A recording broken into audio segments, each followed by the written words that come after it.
بسم اللہ الرحمن الرحیم۔ نحمده ونصلي ونسلم علی رسولہ الکریم، اما بعد۔ عزیز طلبہ کرام، کیسے ہیں؟ سب خیر و عافیت سے ہیں؟ اللہ تعالیٰ سے امید ہے کہ آپ تمام احباب ایمان و صحت کی اچھی حالت کے ساتھ ہوں گے۔ سبق نمبر 147 میں وکالت کے متفرق احکامات کا حصہ سوم ہے، اور آج ہم یہ پڑھیں گے کہ وکیل کا جو ثمن کی مقدار ہے اس میں موکل کی مخالفت کرنا، کہ موکل نے کہا تھا کہ یہ چیز اتنے کی خرید کر لانا اور اس نے اس میں کچھ کمی بیشی کر دی۔ تو مارکیٹ میں ایسا ہو سکتا ہے کہ کبھی کوئی چیز مہنگی ہو جائے، کبھی کوئی چیز سستی ہو جائے، تو ایسے صورتیں ہو سکتی ہیں۔ تو فتویٰ اسی قول پر ہے کہ وکیل اگر کچھ تھوڑی بہت چیز کو مہنگی خرید لے، یا بیچتے وقت کسی چیز کو تھوڑا سا سستا کر کے بیچ لے، تو تھوڑا بہت قیمت میں کمی بیشی یہ وکیل کے لیے معاف ہوتی ہے، چونکہ وکالت ایک ایسا عقد ہے کہ دوسرے کے ساتھ کبھی کبھار بغیر یعنی اس سے اجرت لیے وہ کر رہا ہوتا ہے، تبرع اور احسان ہوتا ہے، تو اس میں اتنی تھوڑی بہت جو ہوتی ہے کمی کوتاہی وہ چل جاتی ہے۔ تو البتہ زیادہ نہ کرے، کہ مثال کے طور پر فروخت کرنی تھی ایک چیز 10 روپے کی، تو اس نے اس چیز کو 5 روپے کی فروخت کر دی، تو موکل کا نقصان کر دیا۔ خریدتے وقت 10 کی چیز 20 میں خرید لی، تو موکل کے 10 روپے اضافی اس نے دے دیے۔ تو اتنا بڑا نقصان کرنا جس سے سامنے بالکل پتہ چلتا ہے، مارکیٹ میں اس طرح عام طور پر لوگ ایک دوسرے کو دھوکہ اس طریقے سے نہیں دیتے کہ جتنا دھوکہ اس نے دیا ہے، تو پھر یہ درست نہیں ہوگا۔ اسی طریقے سے آگے ہم بات کریں گے کہ وکیل خود تو اس کے پاس چیز امانت ہوتی ہے، لیکن اس نے اس عقد کو امانت سے ضمانت کی طرف منتقل کر دیا، تو اس کی صورتیں کچھ ذکر کی جائیں گی۔ اور اسی طریقے سے کبھی کبھار وکیل ایسا کرے گا کہ موکل نے کہا تھا کہ یہ چیز 10 کلو لے آؤ، وہ اس نے انہی پیسوں میں وہی چیز، وہی کوالٹی کی، وہی مقدار کی چیز اس نے 20 کلو لے کر آ گیا۔ تو یہ کبھی کبھار اچھا کام، یعنی مخالفت تو کرے گا موکل کی، لیکن اچھے کام میں کرے گا، تو پھر اس کا کیا حکم ہوگا؟ تو یہ چیزیں کچھ انشاءاللہ آج ڈسکس کرتے ہیں۔ تو یہاں سے شروع کرتے ہیں آج۔ والوکیل بالبیع، وکیل بالبیع یعنی بیچنے کے لیے کسی چیز کو آپ نے وکیل بنایا ہوا ہے۔ یجوز بیعہ، اس کا فروخت کرنا جائز ہے چیز کو، بالقلیلی کم قیمت کے ساتھ، والکثیری اور زیادہ قیمت کے ساتھ۔ زیادہ قیمت کے ساتھ فروخت کر دیا تو اس میں تو اور اچھی بات ہے، لیکن کم قیمت کے ساتھ اگر اس نے فروخت کر دیا تو اس کی بھی اس کو گنجائش دینی چاہیے۔ مارکیٹ کے اندر نرخ تبدیل ہوتے رہتے ہیں، ریٹس چینج ہوتی رہتی ہیں، تو اس میں یہ پابندی نہیں لگائی جا سکتی کہ جو موکل کہے تو آپ اسی پر ہی فروخت کرو، تھوڑی بہت کمی بیشی ہو سکتی ہے۔ عند ابی حنیفہ رحمہ اللہ وقال، صاحبین فرماتے ہیں لا یجوز بیعہ بنقصان، صاحبین فرماتے ہیں کہ اتنی کم قیمت کے ساتھ بھی فروخت کرنا اس کا درست نہیں ہے، کہ لا یتغابن الناس فی مثلہ، کہ عام طور پر اس جیسی قیمت میں لوگ دھوکہ نہیں کھاتے۔ مثلا دھوکہ نہیں کھانے کا مطلب یہ کہ وہ اتنی زیادہ کمی کے ساتھ بیچتی ہے کہ عام طور پہ یعنی فوراً بندے کو پتہ چل جاتا ہے کہ یار یہ تو دھوکہ ہو گیا، اور یہ یعنی ایک دوسرے سے لوگ اگر دھوکہ دیتے بھی ہیں تو 1-2 روپے کمی کے ساتھ ہوتے ہیں، وہ تو ایک دوسرے کو دھوکہ مل جاتا ہے۔ لیکن لا یتغابن الناس کا مطلب یہ کہ اتنی کم ہوگی ہے کہ عام طور پہ لوگ اس میں دھوکہ نہیں دیتے، دھوکہ دیتے بھی ہیں تو تھوڑی بہت قیمت میں دیتے ہیں، جبکہ اس نے بہت زیادہ کم کر دی، 10 کی چیز 5 کی بیچ دی ہے، 1000 کی چیز 500 میں بیچ دی ہے۔ تو یہ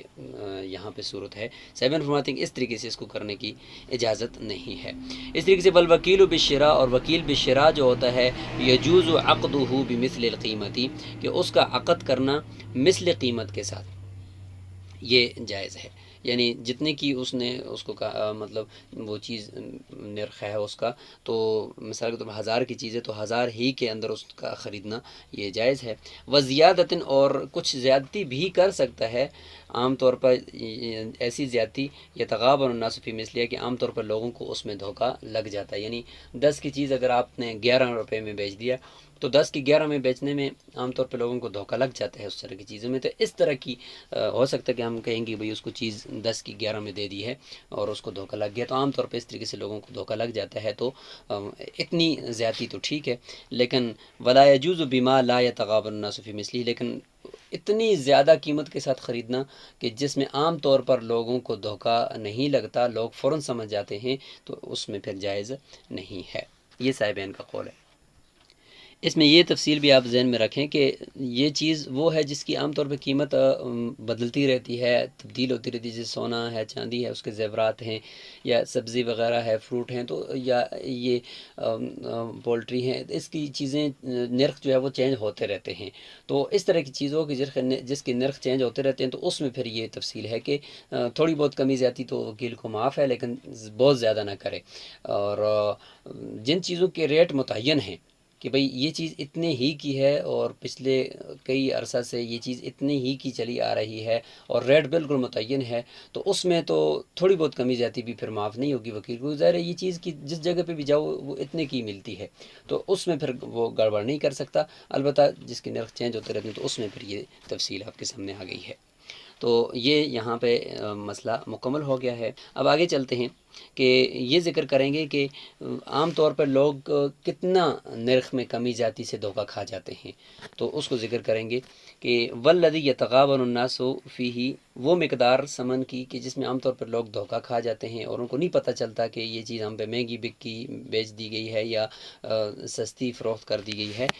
ما وہ مقدار ہوتی ہے لا يدخل تحت تقویم المقومین،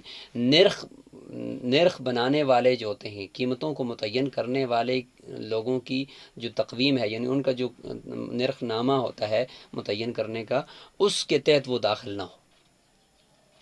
تو یعنی اس کے تحت جو داخل ہوگی چیز، تو اس میں عام طور پہ لوگ دھوکہ نہیں کھاتے۔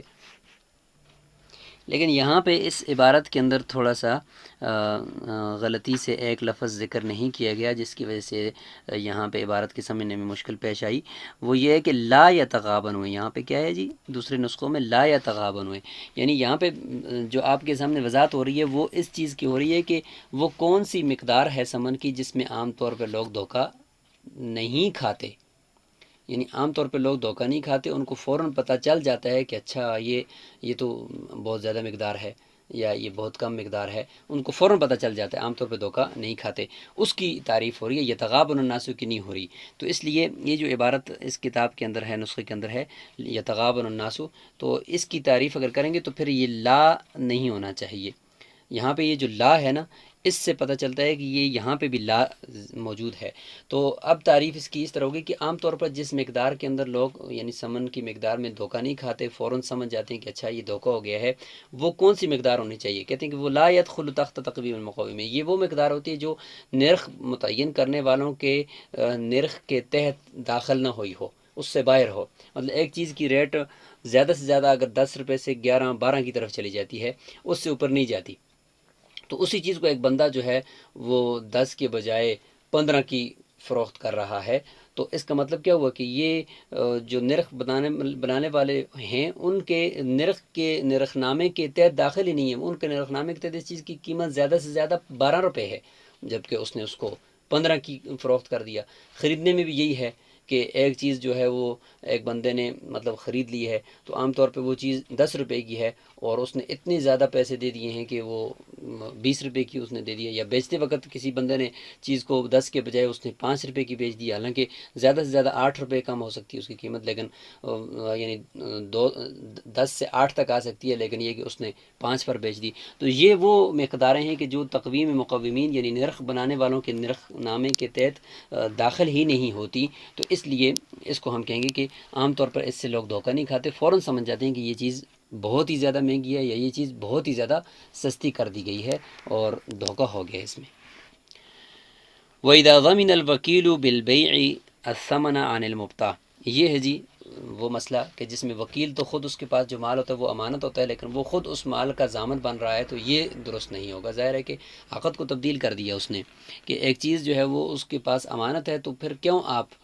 یہ تو ایسا ہے کہ آپ کسی کے پاس امانت رکھیں اور اس کو کہیں کہ آپ ضامن بھی ہو اس کے، ایسا تو نہیں ہوتا، امانت کے اندر ضمانت تو نہیں ہوتی، تو وکیل خود امین ہے، لہٰذا وہ ضامن نہیں بن سکتا۔ تو کہتے ہیں کہ وکیل بالبیع نے، آپ نے کسی چیز کو فروخت کرنے کا وکیل بنایا، اس وکیل بالبیع نے آگے جا کر مشتری کو کہتا ہے کہ اچھا تم نے اگر پیسے نہ دیے نا یہ چیز تم لے لو، اگر تم نے پیسے نہ دیے نا تو تمہاری جگہ کے پیسے موکل کو میں خود دے دوں گا۔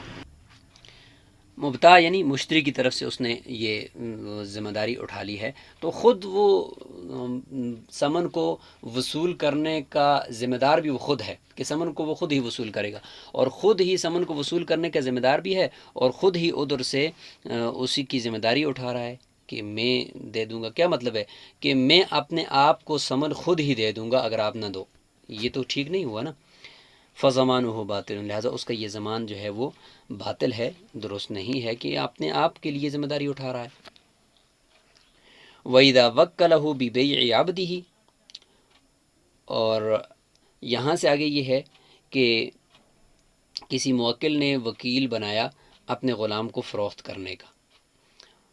تو وکیل کے لیے یہ بھی جائز ہے کہ جب اس نے غلام کو وکیل بنایا ہے تو وہ اس غلام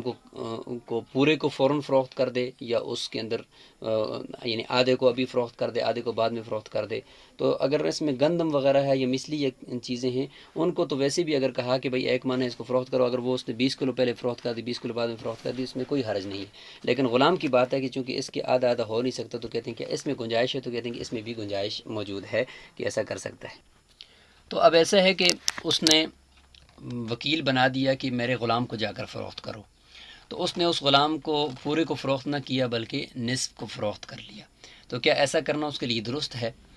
تو امام ابو حنیفہ رحمہ اللہ فرمائیں گے کہ درست ہے۔ ظاہر ہے کہ جب اس نے کہا ہے کہ میرے اس غلام کو بیچو، تو اس غلام میں نصف کا بیچنا بھی آ گیا، ثلث کا بیچنا بھی آ گیا، تو اس نے نصف بیچ دیا، ثلث بیچ دیا، تو جائز ہے۔ ظاہر ہے کہ وکالت تو عام ہے۔ فباع نصفہ، اس نے نصف کو بیچ دیا، جاز عند ابی حنیفہ، امام صاحب کے نزدیک یہ جائز ہے۔ اور اگر اس کی جگہ پہ اگر گندم ہوتی یا کوئی دوسری کیلی چیزیں یا وزنی چیزیں ہوتی، تو اس میں اگر آدھی چیز فروخت کر دی ہو تو بطریق اللہ بالاجماع وہ درست ہے۔ اس میں ذرا امام صاحب ہیں ایک طرف اور دوسری طرف جو ہے وہ دوسرے ائمہ ہیں، تو اس میں فتویٰ امام صاحب کے قول پر ہے کہ فروخت کرنے میں اگر چاہے وہ مثلی ہو یا کیلی ہو یا خود ایسی چیز ہے کہ جس کا نصف ہو نہیں سکتا، جیسے غلام ہے، تو جب اس کو کہا ہے کہ تم اس کو فروخت کرو، مطلقاً کہا ہے، تو اس کے فروخت کرنے میں اس چیز کے نصف کا فروخت کرنا بھی تو آ گیا نا، لہٰذا درست ہے۔ وَإِن وَكَّلَهُ بِشِرَاءِ عَبْدٍ، اب اس کے برعکس خریدنے کے لیے آپ نے کسی کو وکیل بنایا کہ جا کر غلام کو خریدو۔ اب کیلی یا وزنی چیزیں خریدنے کا کہا تو اس میں تو مسئلہ آسان ہے، لیکن آپ کو جو مثال غلام کی دی جا رہی ہے نا، تو یہ ایسی مثال دی جا رہی ہے کہ کبھی کسی ایسی چیز کو بھی خریدنے کا وکیل بنایا جائے کہ جس کو ٹکڑے ٹکڑے عام طور پر کیا نہیں جاتا، تو اس کے اندر کیا حکم ہوگا؟ تو وہ غلام ہے مثال کے طور پر، یا اس طریقے سے کوئی اور چیز ایسی نئی آ سکتی ہے کہ جس میں یہ کہ اس کو ٹکڑے ٹکڑے نہیں کیا جا سکتا، خریدنے تو اس کو اس طریقے سے مکمل اس کی خریدنا ہوتا ہے، لیکن اس میں ایسا ہوا کہ وکیل بنایا کہ تم جا کر غلام کو خریدو۔ واشترى نصفہ، اس نے بالکل اسی کی طرح جس طریقے سے بیچنے کے اندر ہم نے کہا تھا کہ اس نے نصف کو بیچ دیا، تو خریدتے وقت بھی اس نے نصف غلام کو خرید لیا، تو کیا یہ خریدنا اس کا درست ہے؟ باقی احمد تو فرمائیں گے کہ یہ درست نہیں ہے، لیکن امام صاحب فرماتے ہیں کہ فَالشِّرَاءُ مَوْقُوفٌ، اس کا یہ نصف غلام کو خریدنا یہاں پہ موقوف ہوگا۔ اگر اس نے باقی نصف کو بھی خرید لیا تو بے درست ہو جائے گی، اگر باقی نصف کو نہ خریدا تو یہ پہلا نصف خریدنا بھی درست نہیں ہوگا، امام صاحب فرماتے ہیں۔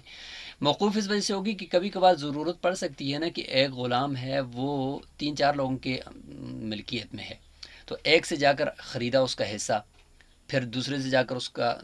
دوسرا حصہ خریدا، تو اس طریقے سے ہو سکتا ہے نا کہ کچھ نہ کچھ تھوڑا تھوڑا کر کے خریدنا پڑے، تو اس لیے ہم یہ تو نہیں کہہ سکتے کہ اس کا خریدنا درست نہیں ہے، لیکن دوسری طرف سے یہ بھی نہیں کر سکتے کہ بھائی آدھا غلام خرید دیا اور اس کے بعد اس نے کہا کہ بس میری چھوٹی ہے، میں اور نہیں خریدتا ہوں، نہیں، پھر پورا غلام خرید کر دے دے۔ اچھا، دوسرا یہ کہ اس میں تہمت ہے، وہ یہ ہے کہ ہو سکتا ہے کہ یہ غلام کو اپنے لیے خریدنا چاہتا ہے، تو اس لیے تھوڑا تھوڑا کیا ہے اس نے خریدا ہے، تو یا آدھا اپنے لیے خریدنا چاہتے ہیں، تو غلام کے اندر شرکت تو پھر عیب ہے نا، تو اس لیے اس تہمت کی وجہ سے ہم کہتے ہیں کہ بالکل یہ نہیں کہیں گے کہ بھائی اس کا یہ خریدنا درست ہے، بے شک جس طریقے سے بیچنا نصف کا درست تھا تو خریدنا بھی نصف کا درست ہے، اس طرح ہم نہیں کہیں گے، بلکہ ہم یہ کہیں گے کہ جب تک دوسرے نصف کو نہیں خریدا تو یہ بے اس کی درست نہیں ہے۔ فَإِنِ اشْتَرَى بَاقِيَهُ، اگر اس نے باقی کو بھی خرید لیا، لَزِمَ الْمُوَكِّلَ، تو موکل کے لیے وہ لازم ہو جائے گا اور موکل کا ہو جائے گا، اور اگر اس نے نہیں خریدا کہ یہ نصف اس نے اپنے لیے خریدا ہے، پھر یہ اس کا اپنا ہوگا۔ یہاں تک یہ بات مکمل ہو چکی ہے۔ آگے یہ ذکر کیا جا رہا ہے کہ کبھی کبھار وکیل بالشراء، یعنی چیز کو خریدنے والا وکیل وہ ایسا بھی کر سکتا ہے کہ اس نے مخالفت تو کی ہے موکل کی، کہ موکل نے ایک کام کا کہا، اس نے اس کے برعکس کر دیا، لیکن یہ ہے کہ جو کیا ہے وہ اچھا کام کیا ہے، یعنی کوئی نقصان نہیں ہے موکل کو اس میں۔ مثال کے طور پر ایسا کیا اس نے کہ وَإِذَا وَكَّلَهُ بِشِرَاءِ عَشَرَةِ أَرْطَالِ لَحْمٍ، کہ وکیل بنایا 10 رتل، رتل ایک پیمانہ ہے، 10 رتل گوشت خریدنے کا وکیل بنایا، بدرہمن، 1 درہم کا، کہ بھائی یہ 1 درہم لے لو، اس کا 10 رتل گوشت لے کر آنا۔ مثال کے طور پر چھوٹا گوشت، اچھی کوالٹی والا گوشت کا بتا دیجیے کہ یہ گوشت آپ نے 10 رتل ہی آتا ہے 1 درہم کا، وہ جا کر لے آؤ۔ فَاشْتَرَى 20 رتلاً، اس نے وہی کوالٹی کا، اسی مقدار کا، اسی جیسا گوشت اپنے تعلقات استعمال کر کے، اپنے لنکس استعمال کر کے اس نے 10 کے بجائے 20 رتل لے آیا، بدرہمن، اسی 1 درہم کا، من لحمن، اسی گوشت میں سے، یباع مثلہ 10 ارطال بدرہم، جس جیسا گوشت مارکیٹ کے اندر 10 رتل ہی فروخت ہوتا ہے، بدرہمن، 1 درہم کا۔ سمجھ گئے؟ یعنی وہی گوشت جو مارکیٹ میں 10 رتل ہی فروخت ہوتا ہے 1 درہم کے بدلے میں، وہی گوشت اس نے اپنے تعلقات کی وجہ سے، اپنی جان پہچان کی وجہ سے 1 درہم کا 20 رتل لے کر آ گیا، تو اچھا کام کیا بھائی، 10 کے بجائے 20 لے کر آ گیا، اس میں کون سی بڑی بات۔ تو امام صاحب تو وہ فرمائیں گے کہ لزم الموکل منہ 10، موکل کے لیے اس میں صرف 10 رتل ہی لازم ہوں گے، وہ موکل کے 10 رتل ہی ہوں گے، موکل کو 20 رتل نہیں ملیں گے، لہٰذا موکل کو 10 رتل بنصف درہم، نصف درہم کے ہو جائیں گے، کیونکہ وہی گوشت چونکہ اسی کوالٹی کا 10 رتل 1 درہم کا تھا، اس نے 20 رتل 1 درہم کا لے کر آ گیا، تو سمجھ لیں کہ اس نے ٹھیک ہے گوشت بھی وہی ہے، تو موکل نے تو اس کو صرف یہ کہا تھا کہ 10 رتل 1 درہم کا لانا ہے، تو یہ تو اچھی بات ہوگی کہ 10 رتل جو ہے وہ گوئے کہ نصف درہم کا مل گیا اس کو، تو موکل کا بھی فائدہ ہو گیا کہ نصف درہم اس کے لیے بچ گیا، اور موکل نے اس کو جو کہا ہے، تو ظاہر ہے کہ وکیل جو کام کرتا ہے، امام صاحب فرماتے ہیں وکیل جو کام کرتا ہے وہ موکل کے حکم پر کرتا ہے، تو وہ موکل کے حکم کا پابند ہے، تو موکل نے اس کو کہا ہی 10 رتل کا ہے، لہٰذا اس سے آگے موکل نہیں لے گا، تو جو 10 رتل ہے اس کی قیمت گوئے کہ اب یہاں پہ نصف درہم ہو گئی ہے، لہٰذا نصف درہم کا 10 رتل موکل نے لینا ہے، باقی وہ وکیل لے لے۔ صاحبین فرماتے ہیں کہ یلزم ہو العشرون، کہ یہاں پہ 20 کا 20 رتل موکل کے اوپر لازم ہو جائے گا، وہ اس نے لینا ہوگا، ظاہر ہے کہ 1 درہم کے بدلے میں اگر وہ 10 کے بجائے 20 رتل چیز لے کر آ گیا تو اس نے اچھا کیا ہے، مخالفت الی الخیر ہے، اس میں کوئی حرج کی بات نہیں ہے۔ البتہ امام صاحب کا قول یہاں پہ راجح ہے، وہ فرماتے ہیں کہ یہاں پہ نصف درہم جو ہے وہ موکل کو واپس کرنا ہوگا، اور 10 رتل گوشت جو ہے وہ اس کے بدلے میں، یعنی نصف درہم کے بدلے میں موکل لے لے گا۔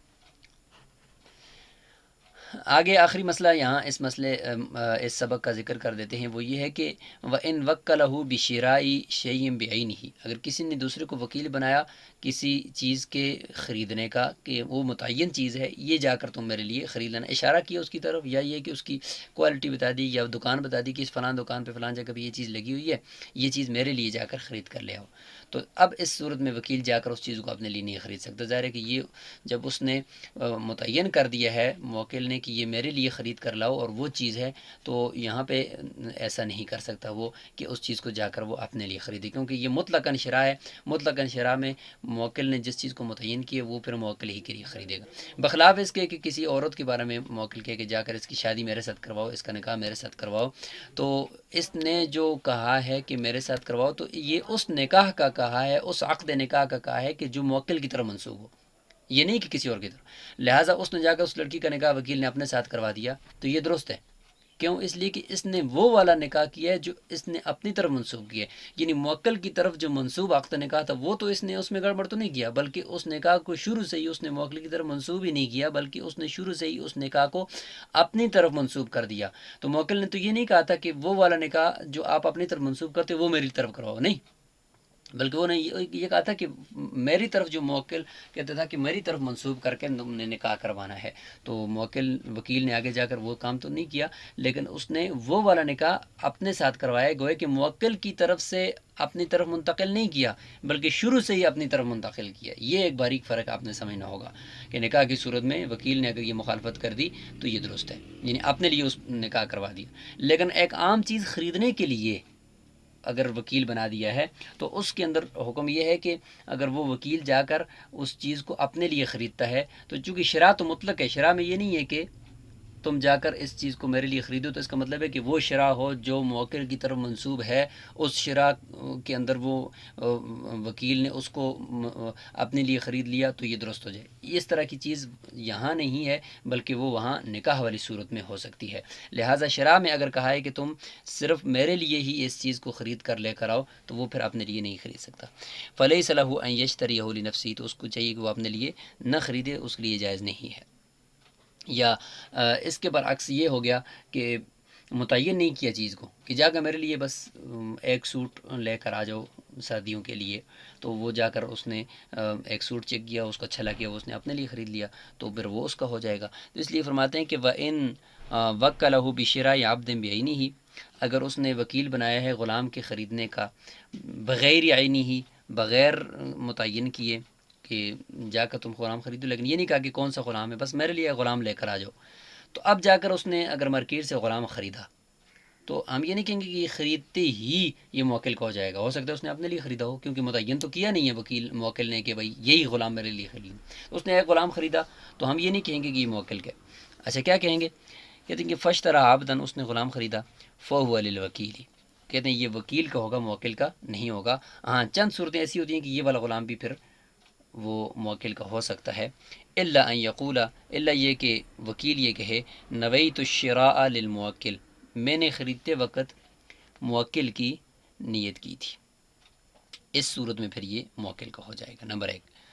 نمبر دو، او یشتریہ بمال الموکل، یہ کہ موکل کے مال سے ہی اس کو خرید لیا، موکل کے پیسے دیے ہیں ثمن میں، تو یہ بھی ایک دلیل ہے نا اس بات کی کہ یہ موکل ہی کے لیے خریدا ہے، کیونکہ اسی کے پیسے اس نے دیے ہیں۔ اگر آپ نے پیسے نکال کر دیتا تو پھر اس میں یہ ہے کہ ہم یہ کہیں گے کہ اچھا پیسے تو اس نے آپ نے دیے ہیں اور اس کی کوئی نیت بھی سامنے نہیں ہے، تو پھر یہ وکیل کا ہے۔ لیکن یہاں پہ نیت اگرچہ نہ ہو، لیکن یہ کہ اس نے موکل کے پیسے اٹھا کر نکال کر دیے ہیں، تو کبھی یہ ایک بہت بڑی دلیل ہوتی ہے کہ پیسے آپ نے دینے کے بجائے موکل کے پیسے دوسرے کے پیسے دے رہا ہے، تو یہ اس بات کی دلیل ہوتی ہے کہ یہ دوسرے کے لیے خرید لے، کیونکہ پیسے اس کے دیے ہیں۔ تو یہاں تک یہ بات مکمل ہو چکی ہے۔ انشاءاللہ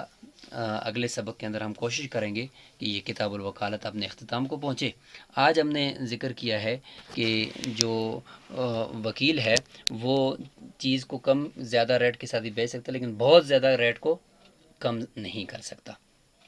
یا بہت زیادہ ریٹ کو زیادہ بھی نہیں کر سکتا۔ اور اسی طریقے سے